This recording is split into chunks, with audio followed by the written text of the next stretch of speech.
put that knife inside my back and it was cutting deep. I picked my Glock up and I hit the streets. At the age of 17, that's when all my demons creep. And they say they love to smoke and I love to smoke, so fuck it, it's gonna be what it be. Baby mama's mad, I'm not the one for them, I'm the one for the streets.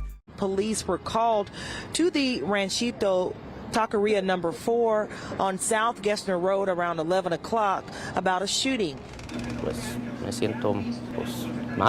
I feel bad. I don't know how to take care of myself or from which direction will be hit. Came into the store, he was wearing masks, gloves. He had a plastic pistol, either an airsoft or possibly a little BB pistol. Now, the fact that this gun wasn't real is not that important because at the time in which this crime was being perpetrated, it appeared to be a working firearm. But the people are coming and showing gun and robbing. This is too bad over here. Pedro Lopez, the owner of El Ranchito number 4 Taqueria, says he's feeling helpless and worried after his small business was hit twice. Thursday, January 5th, 2023. It was approximately 11:30 p.m.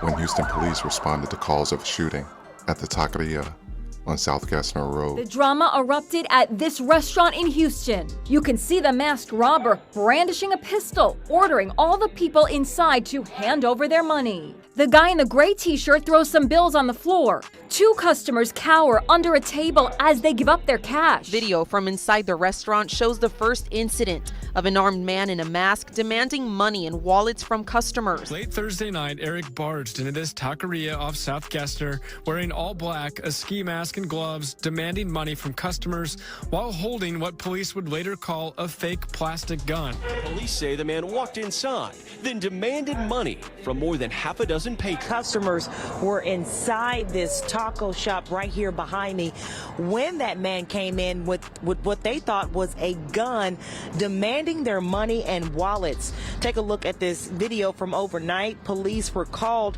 to the Ranchito Taqueria number 4 on South Gessner Road around 11 o'clock about a shooting. Police say a man came into the store wearing a mask, gloves, and also had a plastic gun. Officials say he pointed the gun at customers and started taking their money and wallets. Upon arrival, police discovered an unknown black male in black clothing and black ski mask that had been shot multiple times inside the business. Witnesses told officers that the man entered the restaurant and pointed a gun at customers as he demanded their money. As the man collected the money, one of the customers, he was described as a white or Hispanic man, pulled a weapon of his own. But the t-shirt guy is about to act. As the gunman walks by, he leaps up and opens fire with his own gun. Then he tells the victims they can retrieve their cash.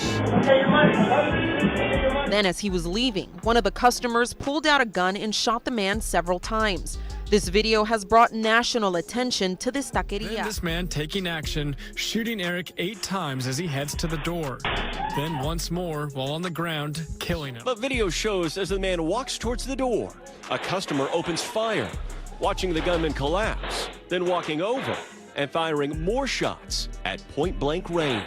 Police now identifying the would-be robber as 30-year-old Eric Eugene Washington. The man who was shot and killed had a criminal history. He was later identified by police as Eric Washington. According to the Texas Department of Criminal Justice, in 2015, Washington was sentenced to 15 years for aggravated robbery with a deadly weapon in Harris County. Washington was paroled in 2021. They say that the customer then collected the stolen money from the deceased man and returned the money to the customers. He and the customers then fled the scene. Paramedics pronounced the man, later identified as Eric Washington, deceased on the scene. Houston police released these photos of the shooter who is wanted for questioning. Police say the man gave customers their money back and left the restaurant in this truck. A new video from that night shows customers leaving, including the man who shot the robber, pulling off quickly in a truck. The customer can next be seen taking off in a pickup truck before cops get there. Police issued this photo of the guy they want to question. The big question now, will the customer face any charges or walk free? That case now to be presented to a grand jury. Not going to face charges for this shooting because he was the victim of an aggravated robbery in progress. He was put in apprehension of serious bodily injury or death. And so as a result, in Texas, you can defend yourself with lethal force in that circumstance. The initial shots appear unquestionably justified under Texas's self-defense law. However, you get into a gray area as the attacker flees and the shooter seems to track him down. And the argument would be that as the robber is laying there on the ground, he didn't pose a threat warranting deadly force. Experts say that the gray area comes with those multiple shots that were fired after that suspect went down, as it appeared he was retreating from the crime scene. Records show that back in 2015, Eric was convicted of aggravated robbery with a deadly weapon and sentenced to 15 years in connection to the shooting death of a 62-year-old business owner.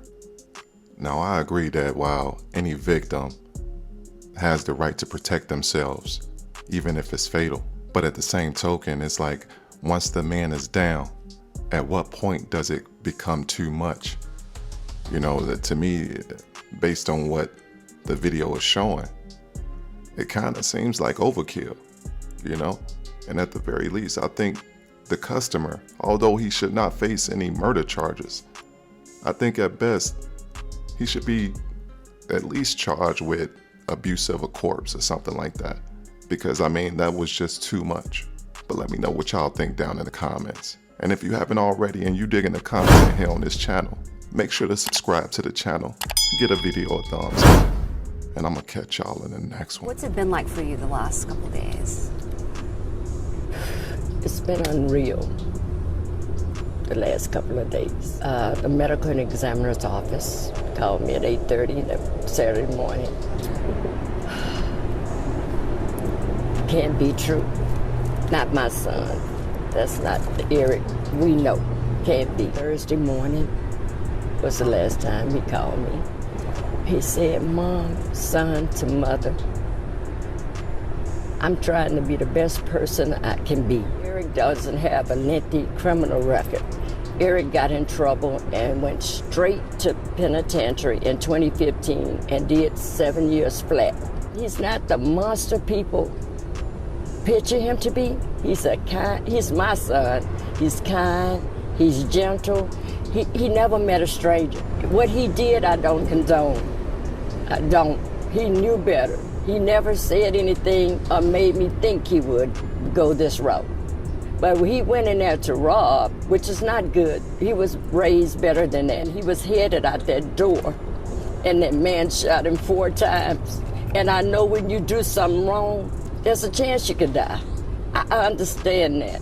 But for him to be shot 4 times in the back, leaving, and when he falls down and he shoots him 4 more times, and then when he go in his pocket and get the gun and realize it's a play gun and throw it, and then you shoot him in the head, and then you go back and get something and pour it on him, and then on your way out the door, you kick him. That don't sit well with me. I am hurt and I'm angry because of the way the situation, he just abused his body. He abused him. He was dead already, and that hurt. That hurts. I don't hate him. I can't hate him, but I want to know, why didn't you stop?